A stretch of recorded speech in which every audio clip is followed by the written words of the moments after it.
welcome to vlog number 4.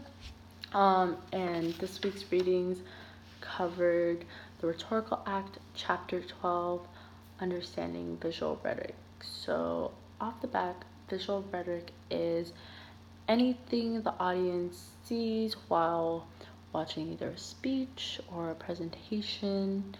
And visual rhetoric covers everything from how the actor or the speaker is acting, such as sustained eye contact or body movement or hand gestures, even things like PowerPoints or visual aids, which all help the speaker get their point across and further emphasize points.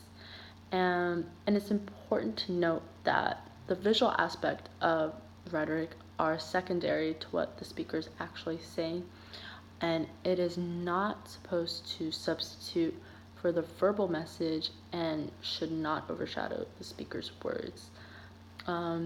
Especially in today's time, we have turned to more of a visual society with the rise of technology, and we're constantly being flooded by a stream of information, of visuals. So visual rhetoric is important now more than ever.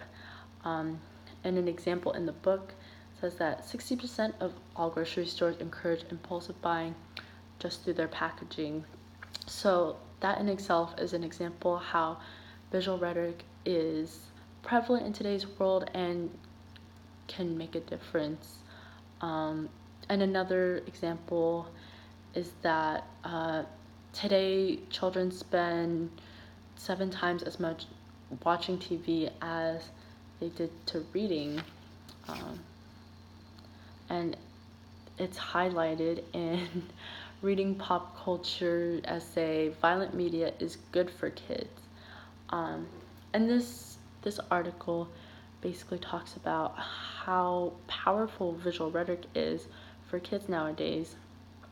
And it talks about how children need violent media and violent stories to meet their emotional and developmental needs and to explore feelings that they might not be comfortable in the real world trying to explore. So by them turning to these visuals, these violent visuals, whether it be in movies or video games, it helps them basically express these feelings in a non-violent way because it's all visual.